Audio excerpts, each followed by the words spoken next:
Hello everybody, welcome to Career Planet. Career Planet पर आप सभी का वेलकम है। हम बात कर रहे थे लूसेंट और क्राउन का जो है हम लोग ऑनलाइन क्यूज कर रहे थे, तो उसी को आगे बढ़ाते हुए एक बार फिर मैं आप लोग के सामने प्रस्तुत हुआ हूं।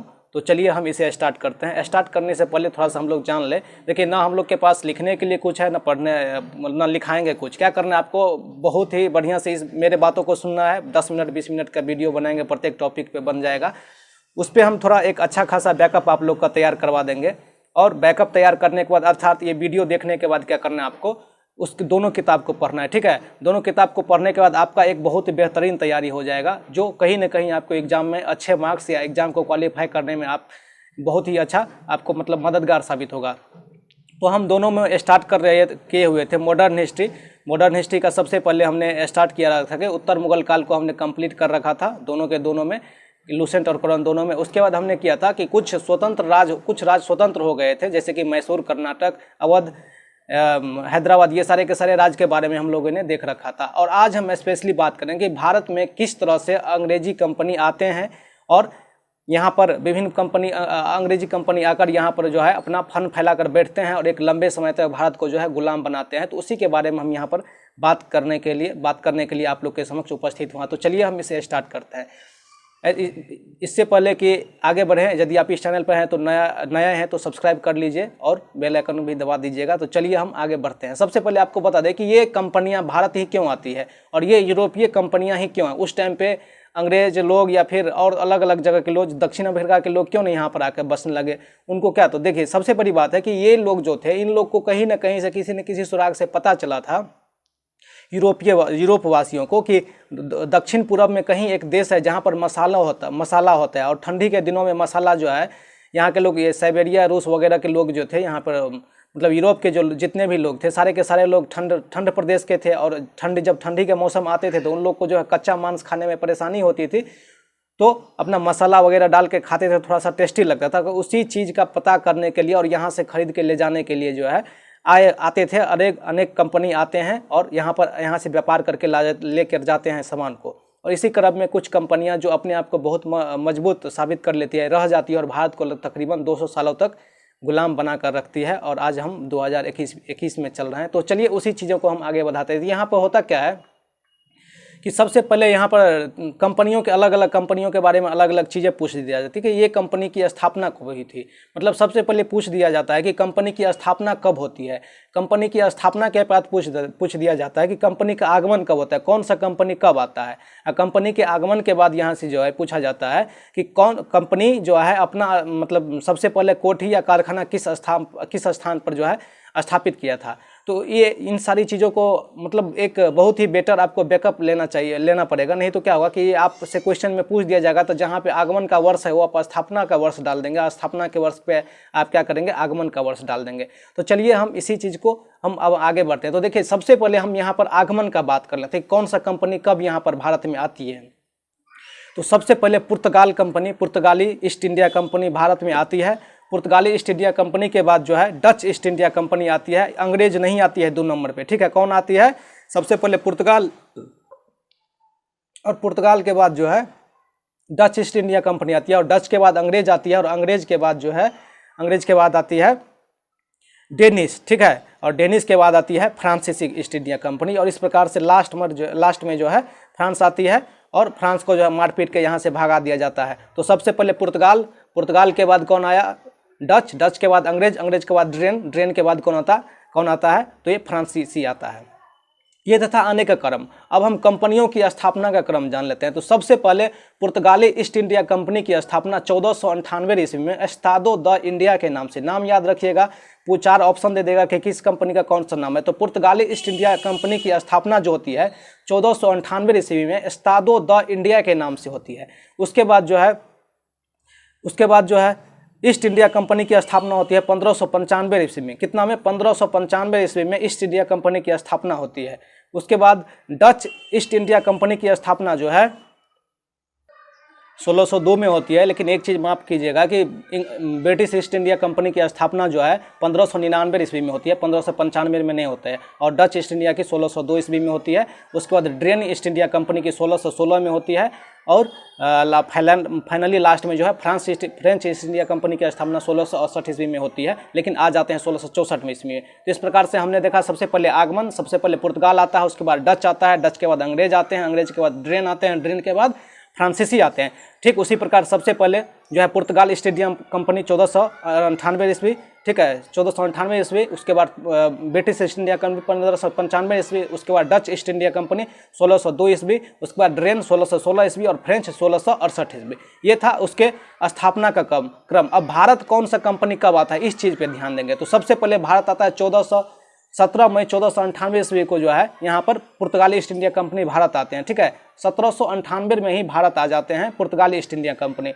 उसके बाद देखिए डच का तो स्थापना बाद में होता है, लेकिन डच क्या करते हैं, डच लोग 1595-96 में ही डच लोग भारत में आ जाते हैं। यहाँ पर एक कन्फ्यूजन का पॉइंट है, बहुत सारे किताब में भी गलती कर रखा है कि ब्रिटिश ईस्ट इंडिया कंपनी का स्थापना तो 1599 में होता है, लेकिन डच का होता है 1602 में। लेकिन अंग्रेज के आने से पहले भारत में डच आ चुके थे। तो यदि इस प्रकार से ऑब्जेक्टिव में आपको क्वेश्चन दे दिया जाए कि निम्नलिखित में से कौन सा कंपनी पहले आता है, तो पहले पुर्तगाल होगा, फिर डच होगा, फिर अंग्रेज होगा।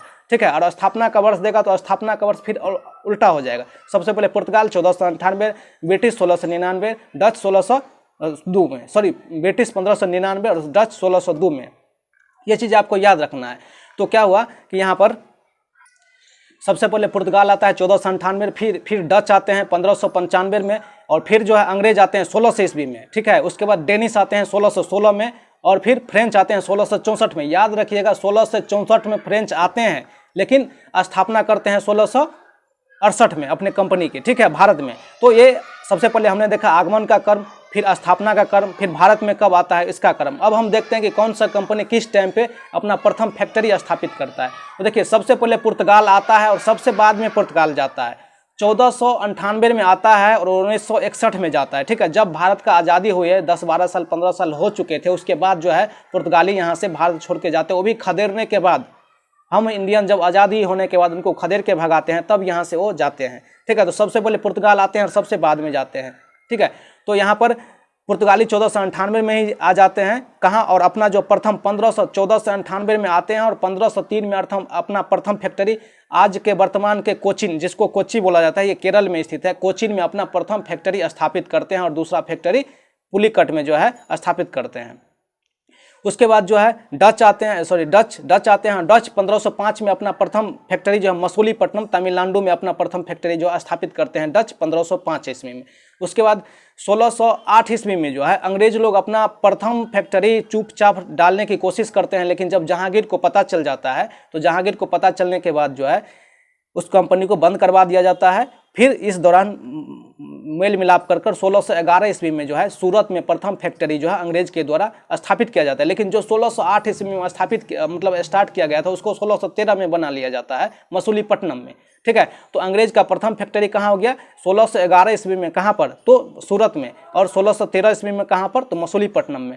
अब हम बात करते हैं ड्रेन का। ड्रेन जो है 1616 ईस्वी में त्रावणकोर में जो है अपना स्थापित करते हैं फैक्ट्री। उसके बाद फ्रेंच जो है 1668 ईस्वी में अपना प्रथम फैक्ट्री जो है सूरत में, और 1669 में जो है मसूलीपट्टनम में अपना प्रथम फैक्ट्री स्थापित करते हैं। तो ये था बेसिक बातें ईस्ट इंडिया कंपनी का कौन कब आता है। आप इनको बार से बहुत ही ध्यान से देखिए और सुनिए बातों को, और फिर उसके बाद किताब पढ़िएगा, तब आपको बहुत चीज़ें आपको जो यहाँ से समझ में आ जाएगा। किताबें में इतना दिया हुआ है, लेकिन आप 3-4 बार 5 बार पढ़ेंगे तब आपको होगा। अब हम बढ़ते हैं आगे कि कौन कंपनी कब आता है और यहाँ पर क्या होता है।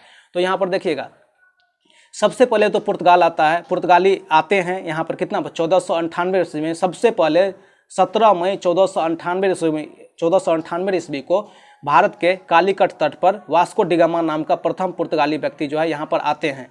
ठीक है, और ये पुर्तगाल से चलते हुए अफ्रीका में केप ऑफ गुड होप के समीप गुजरात का एक व्यक्ति था, व्यापारी था, जो अफ्रीका में गया हुआ था। वहाँ पर वो भारत के बारे में बताते। उस व्यापारी का नाम था अब्दुल मजीद के बताए हुए रास्ते पर वास्को डिगामा चलते हुए 17 मई 1498 को जो है कहाँ पर पहुँचते हैं, गुजरात के कालीकट तट पर पहुँचते हैं। और वहाँ के राजा जमोरिन उनका भरपूर गर्मजोश तरीके से उनका स्वागत करते हैं, और यहाँ पर रहने के लिए उनको जगह प्रदान करते हैं, रहते हैं।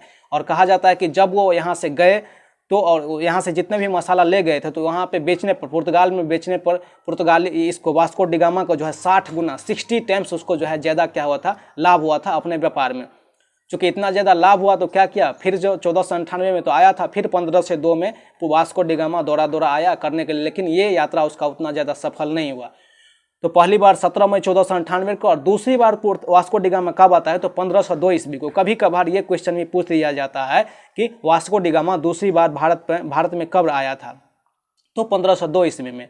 अब 1505 ईस्वी में जो है फ्रांसिस्को डी अल्मोड़ा नाम का एक व्यक्ति यहाँ भारत में आता है, पुर्तगाली ही था और भारत का वायसराय बनता है। मतलब व्यापारी में व्यापार जहाँ जहाँ होता था वहाँ का व्यापारी वायसराय कौन बन जाता है, तो फ्रांसिस्को डी अल्मोड़ा जो है 1505 ईस्वी में जो है पुर्तगालियों का वायसराय बनता है, जो 1509 तक चलता है। तो ये उतना सक्षम नहीं था, अपने आप को स्थापित करने में असफल रहा, लेकिन 1509 तक रहा। मतलब 4 साल के दौरान इन्होंने एक मतलब बहुत बड़ी काम की कि ब्लू वाटर पॉलिसी को मतलब नीति को लागू किया था। ये ब्लू वाटर पॉलिसी क्या था, तो ये जो हिंद महासागर के साथ साथ बंगाल की खाड़ी में जो है ना कुछ स्थानों पर अपना ठिकाना बनाते थे और जितने भी जहाज व्यापारी जहाज उसके रास्ते से गुजरते थे वहाँ रोक कर उनसे चुंगी या कुछ न कुछ कर लिया जाता था। इसी को ब्लू वाटर पॉलिसी कहा जाता था। इसी दौरान उन्होंने क्या किया था कि हुबली, बंगाल की खाड़ी में हुबली नामक एक स्थान को भी जो है बना लिया था अपना अड्डा ब्लू वाटर पॉलिसी नीति के तहत। तो वहाँ पर जितने भी अंग्रेज के जहाज जाते थे वहाँ से माल लूट खसोट कर अपने पॉकेट में क्या करते थे, भरते थे। जब 1505 से 1509 के बीच फ्रांसिस्को डी अल्मोड़ा रिटायर हो जाते हैं तो 1509 से लेकर 1515 के बीच फ्रांसिस्को डी अल्बुर्क आता है, ठीक है, अल्बुकर्क आता है, अल्बुकर्क आता है। कितना में 1509 में आता है और भारत में पुर्तगालियों का जो वास्तविक संस्थापक अल्बुकर्क को ही माना जाता है, जो 1509 से लेकर 1515 तक जो है भारत में वायसराय रहता है पुर्तगालियों का। जैसे ये वायसराय बनता है तो 1510 ईस्वी में क्या करता है कि बीजापुर का जो सुल्तान था, उस सुल्तान अपने आप में लड़खड़ा रहा था, तो उससे क्या करता है गोवा को छीन लेता है। जो वर्तमान गोवा आप देखते हैं जहां आप घूमने जाते हैं, उस गोवा को क्या करता है, छीन लेता है उनसे और वहां पर भी अपना किलेबंदी करता है। ठीक 1509 से 1515 के बीच चलता है, फिर ये भी मतलब चल जाता है। और इसका सबसे बड़ी बात आपसे यहाँ एक क्वेश्चन पूछ दिया जाता है कई बार कि निम्नलिखित में से कौन सा ऐसा पुर्तगाली वायसराय था जो सती प्रथा को रोकने का काम किया था। तो यहाँ ध्यान रखेंगे कि फ्रांसिस्को डी अल्बुर्क एक ऐसा जो है वायसराय था, पुर्तगाली वायसराय, जो सती प्रथा को रोकने का जो है प्रयास किया था, लेकिन ये मतलब सफल नहीं हो पाया था। फिर नीनो डी कुन्हा आता है 1530 ईस्वी में, वो वायसराय बनता है और क्या करता है कि सूरत से जो है ना, सूरत से अपने राजधानी को कहाँ पर ट्रांसफ़र करता है, तो गोवा में ट्रांसफ़र करता है, जिस गोवा को फ्रांसिस्को डी अल्बुकर्क ने छीना था बीजापुर के सुल्तान आदिल शाह से। ठीक है, तो एक क्वेश्चन यहाँ से और बन जाता है कि कौन ऐसा शासक है, पुर्तगाली शासक, जो अब राजधानी को ट्रांसफ़र किया था सूरत से लेकर गोवा कौन ट्रांसफ़र किया था। तो नीनो डी कुन्हा का नाम हम लोग यहाँ पर याद रख सकते हैं। अब पुर्तगाली आता है, यहाँ व्यापार करता है, रुकता भी है और ये 300-400 साल के दौरान रहता है, तो कुछ तो दिया होगा। तो जी हाँ, निश्चित रूप से कुछ दिया। सबसे पहले जो आज हम 80 चुटकी 90 ताल जो खाते हैं, जिसको अब तंबाकू भी साधारण भाषा में बोलते हैं, तो ये तंबाकू का दिन किसका था, तो तंबाकू का दिन था पुर्तगालियों का। ये जो आप जहाज पर देखते हैं कि आईएनएस विक्रांत पूरे भारत में, तो इसकी शुरुआत भी पुर्तगालियों के द्वारा ही किया गया था। क्या क्या चीज़ हो गया, तो तंबाकू का खेती पुर्तगाली के द्वारा, जहाज निर्माण पुर्तगाली के द्वारा। उसके बाद ये जो छपाई खाना, आज जो आपके सामने किताब है, ये 2 किताब है, ये दोनों किताब किसके द्वारा किया गया था, छपाई करना पुर्तगाली के बाद जो है भारत में डच आता है। ठीक है, डच भारत में न आकर डायरेक्ट क्या करता है, भारत से पूर्व में सुमात्रा जावा नाम का एक द्वीप है, डायरेक्ट वहाँ पहुँच जाता है। कहाँ पर, जावा सुमात्रा में, और वहाँ से कुछ व्यापार वगैरह करने के बाद जो है आ जाता है यहाँ पर भारत में डच जो है 1596 ईस्वी में पहुंचता है। और भारत में मुख्यतः उनका व्यापार क्या सब था वो जान लीजिए। जैसे कि पुर्तगाली का मुख्य व्यापार क्या था, तो वो मसाला का व्यापार करते थे। ठीक उसी प्रकार डच का क्या मुख्य व्यापार क्या था, तो डच लोग जो है नील खरीदते थे, सोरा खरीदते थे, सोरा जिसमें भारत का प्रयोग करते थे, और सूती वस्त्र, ये इन 3 चीज़ों का मुख्यतः व्यापार करते थे। कौन, तो डच लोग। और डच ऐसा यूरोपीय कंपनी था भारत में पहली बार, जो मतलब भारतीयों लोगों को वेतन पर रख कर जो है मतलब पेंशन, मतलब वेतन प्रत्येक माह कुछ काम करने के बाद आज जो वर्तमान का स्वरूप देख रहे हैं, तो प्रथम वेतन भोगी सदस्य कौन रखे थे, स्टाफ कौन रखे थे, तो डच के द्वारा रखा गया था। और डच का प्रथम व्यक्ति कौन था, हॉटमैन जो है प्रथम व्यक्ति था, जो 1596 ईस्वी में भारत आता है और व्यापार वाणिज्य करता है। अंग्रेज और डच में जो है उस टाइम पे 1600 ईस्वी में अंग्रेज भी आ गए थे। तो अंग्रेज और डच में कुछ खास बनता नहीं था, ठीक है, दोनों एक दूसरे को देखना नहीं चाहते थे। और अंग्रेज अपने आप में बहुत चालाक प्राणी है शुरू से ही, आप जब इसका हिस्ट्री देखेंगे तो आपको पता चल गया होगा। और वो क्या किया कि 1759 ईस्वी में एक युद्ध होता है, वेदरा का युद्ध, ठीक है। उस युद्ध में अंग्रेज को दौड़ा दौड़ा के भगा के खूब पीटता है। और खूब पीटने के बाद क्या करते हैं, फाइनली डच लोग सरेंडर कर देते हैं अंग्रेज के सामने समक्ष, और हाथ पैर खड़े कर कर इंडिया से उड़ जाते हैं। और इस प्रकार से भारत में अब 3 कंपनी ही बच जाता है, पुर्तगाली, ठीक है, ब्रिटिश, और यहाँ पर कौन, तो ये फ्रांसीसी। लेकिन यहाँ पर एक कंपनी के बारे में और बताए थे, ड्रेन का, ठीक है, ड्रेन जिसका जो कि 1616 ईस्वी में आता है और अपना फैक्ट्री ट्रावनकोर में जो है बनाता था। वो क्या करता है कि 1845 ईस्वी में 1845 ईस्वी में अपना जितना भी राइट है कंपनी का, जितना भी जो भी चीज़, सारे चीज़ कंपनी को स्वेच्छा से दे देता है और हाथ खड़े करके इंडिया से ड्रेन भी चल जाता है। कितना में, 1845 में। आता कब है, तो 1620 में आता है, 1616 में आता है, 1620 में ट्रावनकोर में जो है स्थापना करता है। ये था इसका। लेकिन अब हम बात करते हैं फ्रांसीसी ईस्ट इंडिया कंपनी की, जिसकी स्थापना 1668 ईस्वी में होती है। लेकिन इससे पहले ही फ्रैंक केरो नाम का एक आदमी 16 से 64 ईस्वी में भारत आता है। कितना में, 16 से 64 में भारत आता है, और 16 से 67 में जो है अपना प्रथम 1667-68 में अपना जो है प्रथम फैक्ट्री स्थापित कर देता है सूरत में, ठीक है। और दूसरा फैक्ट्री 1669 में जो है मसूलीपट्टनम में स्थापित कर देता है।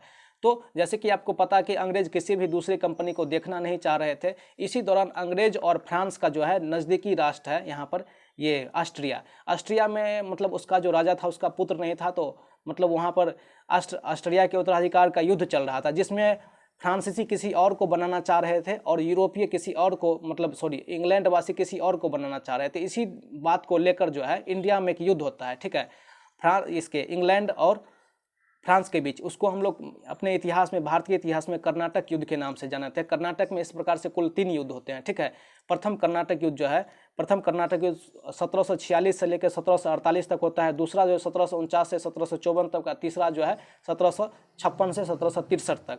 कब होता है, पहला होता है 1746 से 48, दूसरा 1749 से 54, और तीसरा 1756 से 63 के बीच में होता है। और ये जो तीसरा युद्ध था, इस तीसरे युद्ध को जो है हम लोग इतिहास में सप्तवर्षीय युद्ध बोला जाता है, सप्तवर्षीय युद्ध कहते हैं, ठीक है, सप्तवर्षीय युद्ध। इसी युद्ध में, ये युद्ध जो है पेरिस की संधि के साथ खत्म होती है। इसके आप बगल में यहाँ पे एक फोटो लगा देंगे, आप देख सकते हैं यहाँ से। इसी युद्ध के बाद 1760 ईस्वी में एक युद्ध होता है, ठीक है, बांडीवास का युद्ध। इस युद्ध में क्या करते हैं, ठीक वही जो 1759 में बेदरा के युद्ध में अंग्रेजों ने इसके साथ किया था। किसके साथ, फ्रेंच के साथ। वही काम इसके साथ भी करता है कि इसको भी बेदरा के युद्ध में दौड़ा के भगा के पीट देता है, जिसके कारण ये भी जो है इंडिया छोड़कर हाथ खड़े करके यहाँ से निकल जाते हैं। तो इस प्रकार से यहाँ पर 3 युद्ध होते हैं ब्रिटेन और फ्रांस के बीच में। इस युद्ध को हम अपने कर्नाटक युद्ध बोलते हैं, ठीक है। फर्स्ट युद्ध 1746 से 48, दूसरा 1749 से 54, तीसरा 56 से 63 के बीच में, ठीक है। इस चीज़ को आप यहाँ से देख लीजिएगा, किताब में लिखा हुआ है, पढ़ भी सकते हैं। तो इस प्रकार से कंपनी बच जाता है, 2 ही कंपनी। और ये तो दब सब के रहता है। और पुर्तगाल में और इंग्लैंड में इसीलिए नहीं होता है कि अंग्रेज के साथ जो है इसका वैवाहिक संबंध हो जाता है, ठीक है। अंग्रेज के साथ पुर्तगालियों का वैवाहिक हो जाता है, वैवाहिक संबंध स्थापित हो जाता है 1661 में। पुर्तगाली राजकुमारी ब्रेगेंजा और चार्ल्स द्वितीय का शादी होता है 1661 में, जिसमेम क्या करते हैं, पुर्तगाली के कब्जा में था बम्बई। पुर्तगाली लोग जो है क्या करते हैं, दहेज के रूप में चार्ल्स द्वितीय को बम्बई प्रदान कर देते हैं। इस बम्बई को 1667-68 में क्या करते हैं, चार्ल्स द्वितीय 10,000 वार्षिक पाउंड पर जो है कंपनी को, ब्रिटिश ईस्ट इंडिया कंपनी को लीज पर दे देता है, ठीक है। 10,000 वार्षिक पाउंड पर जो है लीज पर दे देता है। और इस प्रकार से लीज पर लेने के बाद जो है वो दोनों रहने लगता है। और फिर जो है यहाँ पर मुंबई में ब्रिटिश राज, मुंबई के साथ साथ भारत के अन्य कोना में ब्रिटिश राज स्थापित होता है। तो अभी तक हमने 3 कंपनियों के बारे में देख रखा है, पुर्तगाली, डच, ड्रेन और ये फ्रांस के बारे में। अब स्पेशली जिसके बारे में हमको पढ़ना है वो उस कंपनी का नाम है कि ब्रिटिश ईस्ट इंडिया कंपनी। देखिए 1599 ईस्वी में जो है ब्रिटेन में, लंदन में जो है एक कंपनी बनता है, ठीक है, ब्रिटिश ईस्ट इंडिया कंपनी।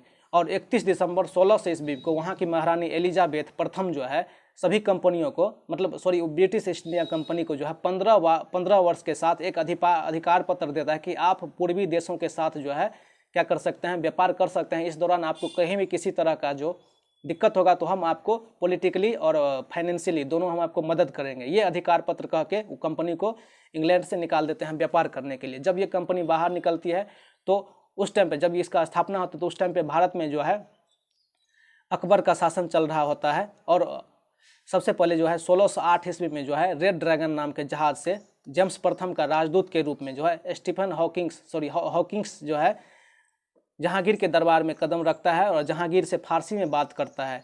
ठीक है, फारसी में बात करने के कारण जो है जहांगीर उसे इंग्लिश खां की उपाधि देते हैं और साथ में कुछ न कुछ मनसब भी देते हैं। लेकिन इसका तो मेन मनिया था कि यहाँ मेन मनसा था कि हमको कुछ आप दीजिए ताकि हम यहाँ पर अपना कोठी स्थापित कर सके। लेकिन जहांगीर मना कर देते 1608 ईस्वी में, लेकिन चुपके से वो बना रहे थे उस कोठी को जो है जहांगीर रुकवा देते हैं और ये असफल होते हैं कोठी बनाने में। फिर 1615 ईस्वी में जो है सर थॉमस रो आता है जो 1615 से 1619 के बीच में रहता है और ये जो है जहांगीर से छूट लेने में सफल रहता है और इस प्रकार से 1611 ईस्वी में प्रथम कोठी जो है बनाकर तैयार होता है सूरत में। 1661 में जो है पुर्तगाली के साथ शादी स्थापित कर ले, ये चीज़ तो बता ही चुके हैं। लेकिन एक चीज़ यहाँ पर 1632 ईस्वी में गोलकुंडा जो दक्षिण में हैदराबाद के अगल बगल में, वहाँ का जो राजा था, वहाँ का राजा चंद्रगिरी उसी के बगल में चंद्रगिरी का ही एक राजा था। क्या करता है कि गोलकुंडा का किला 1200 वार्षिक पाउंड पर जो है दे देता है। किला नहीं मतलब बंदरगाह दे देता है कि आप इस बंदरगाह का उपयोग कर सकते हैं, अपने मालों को यहाँ पर उतार सकते हैं और इस प्रकार से व्यापार भारत में कर सकते हैं 1632 में। और फिर आगे जो है यहाँ पर 1687 ईस्वी में अंग्रेज़ों का जो मुख्यालय था सूरत से हटाकर जो है मुंबई ले जाया जाता है। ठीक है, और आगे जो है यहाँ पर राजनीति आगे बढ़ते हुए चल जाती है बंगाल में, पश्चिम बंगाल और पूर्वी बंगाल की तरफ, जहाँ पर 1651 ईस्वी में जो है शाह शुजा से, ठीक है, उस समय जो है जहांगीर का शासन चल रहा था। जहांगीर का शासन चल रहा था उस टाइम पे जो जहांगीर का शासन चल रहा था उस टाइम पे शाह शुजा से 1651 ईस्वी में एक छोटा सा फैक्ट्री खोलने का जो है कासिम बाजार में हासिल कर लेता है और वहाँ पर भी चलता है। और 1698 ईस्वी में क्या होता है, जॉब चारनक नाम का एक व्यक्ति जो है वहाँ के 3 गांव को जो है पट्टा पर लेता है। ठीक है, 3 गांव का नाम क्या है हम आपको बता देते हैं, सूतानती, कालीकट और गोविंदपुर। इन तीनों गांव को मिलाकर ही आधुनिक कलकत्ता का निर्माण होता है। ठीक है, आधुनिक कलकत्ता जिसको सुनते हैं, इन्हीं 3 गांव, कौन सा, सूतानती, कालीकट और गोविंदपुर, इन्हीं तीनों गांव को जो है पट्टा पर लेकर आधुनिक कोलकाता का जो है जन्म होता है। और किसके द्वारा किया जाता है, तो जॉर्ज चारनॉक के द्वारा जो है कलकत्ता शहर की स्थापना किया जाता है। और मुंबई शहर की स्थापना जो है ओंगियार, ठीक है, गेराल्ड ओंगियार के द्वारा किया जाता है। और आगे सूरत से होते हुए मुंबई से होती है पूरे कलकत्ता, और कलकत्ता से होते हुए धीरे धीरे बंगाल, बिहार, उड़ीसा होते हुए उत्तर प्रदेश, सभी जगह अंग्रेजों का धीरे धीरे आधिपत्य जो है बढ़ते जाता है। और एक दिन ऐसा होता है कि बस 2 कंपनी ही बच जाती है, फ्रांस को मार के भगा ही देता है और डच को मार के भगा ही देता है यहाँ पे पुर्तगाल, और ये पुर्तगाल तो उसी के अपने हाथ में रखा हुआ था। तो इस प्रकार से क्या करता है 1651-52 से लेकर 15 अगस्त 1947 ईस्वी तक बहुत ही लंबे समय तक जो है अंग्रेज यहाँ पर शासन करते हैं और धीरे धीरे आदमी के दिमाग, दिल सबको खोखला बना कर रख देते हैं। और जैसे कि इस टाइप के बना कर रख दिया कि तुम गुलाम हो। और जो आदमी गुलामी, कुछ आदमी ऐसे भी होंगे गुलामी में जन्म हुआ होगा और गुलामी में ही मर गए होंगे, उन लोग को ज़िंदगी नसीब नहीं हुआ। और आज हम लोग फ्री हिंदुस्तान में जन्म होने के बाद भी जो है इस चीज़ को चलिए कोई दिक्कत नहीं। ये था हम लोग का ये टॉपिक। तो हम फिर मिलते हैं नेक्स्ट वीडियो में। यदि आप इस चैनल पर नए हैं तो निश्चित रूप से चैनल को सब्सक्राइब कर लीजिएगा। धन्यवाद आपका।